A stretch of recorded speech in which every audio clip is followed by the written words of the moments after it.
In today's video, I'm going to teach you how to sign up for Microsoft Teams using your Gmail account, whether you're new to Microsoft Teams or looking to integrate this powerful tool with your existing Gmail.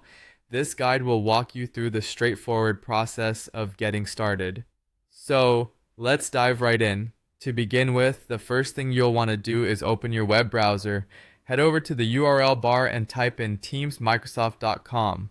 Once you've arrived at the Microsoft Teams webpage, you'll notice options to either sign in or sign up.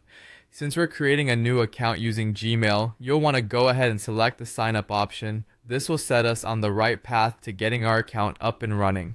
Now, an important thing to remember is that Microsoft Teams is quite versatile, and signing up with a Gmail account is both possible and straightforward. When prompted, enter your Gmail email address to start the process. At this point, Microsoft will guide you through a series of prompts to verify your email and get you set up correctly. Be sure to have access to your Gmail account to complete any verification steps they might require. This could include a verification email sent directly to your Gmail inbox, just to make sure everything is secure and you're the one actually signing up. Once you've confirmed your email address, you'll be moved through some general setup instructions. These are pretty standard, things like agreeing to terms and conditions and creating a secure password for your new Microsoft account. Make sure your password is both secure and memorable, possibly using a mix of letters, numbers, and symbols to keep it robust.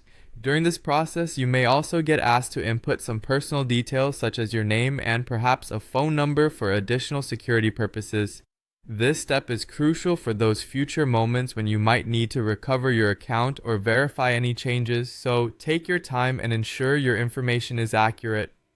After you've completed these preliminary steps, Microsoft Teams will probably ask you about your intended use, whether you're using it for business, education, or personal projects.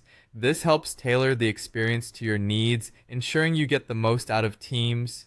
Once you've selected your preference, Microsoft might provide a quick tutorial on how to navigate Teams and make the most of its features. And with that, you should be all set. By registering with your Gmail, you've unlocked the potential to collaborate effortlessly using Microsoft Teams. You now have access to creating teams, joining meetings, and all the other collaborative tools that Microsoft Teams offers, all seamlessly available with your Gmail account. Thanks for following along today, and enjoy leveraging Microsoft Teams' powerful capabilities in all your future collaborations.